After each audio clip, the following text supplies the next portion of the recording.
The New South Wales government will accept all of the 28 key recommendations put forward in the state's flood inquiry report, including the implementation of a disaster prevention authority, in an effort to overhaul the previous disaster response.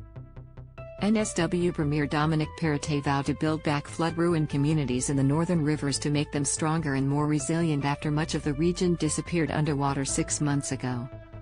"I will keep coming back again until we implement all of these recommendations, until every single person in the Northern Rivers is back in a home," Perrottet said. Read more: Coles to strip shelves of everyday item. The 700-page report, compiled by former NSW Police Commissioner Mick Fuller and Chief Scientist Mary O'Kane, made a number of recommendations.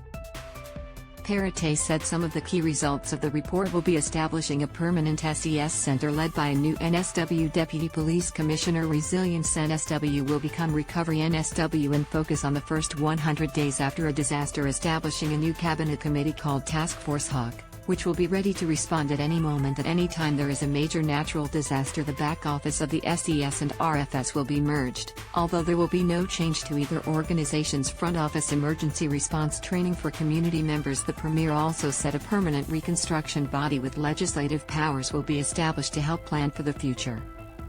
Based on the Queensland Reconstruction Authority, the group will be in place to look at options such as a buyback scheme and land swaps for flood-prone areas.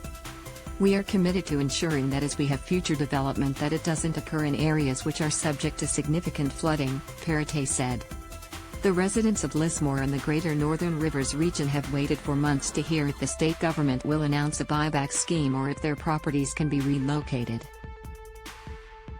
Perrottet said that many locals are still a long way from recovery, with more than 1,000 residents homeless. Read more: Aussie actress in LA found after public appeal. In addition to that, those people who have lost their homes, who are in dire circumstances, we will work as a result of this report to implement a buyback scheme that will be targeted in specific areas, Perrottet said. "I know for many people that will provide uncertainty today in terms of eligibility, but that is something we need to work through." By the end of August, the state government will open expressions of interest for landholders and will look at public land which may be available. "That work commences today, and I want to make this very clear as well: we are going to rebuild these communities," he said. "This is a long journey that is in front of us, and we need to make sure we rebuild in a resilient way, in a way that keeps the character and the charm of these wonderful communities in the Northern Rivers." Chief Scientist O'Kane, who contributed to the report, said the impact of climate change on the freak storms that flooded much of the Northern Rivers is hard to determine.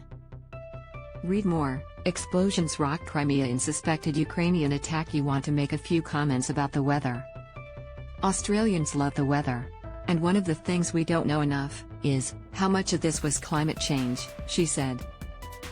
"We do know the storms were not particularly unusual. We know from round here in the 1890s, for example, there were several East Coast lows, one after the another, but what was unusual was the intensity of the rain, and the rain stalled, unfortunately, right over Lismore.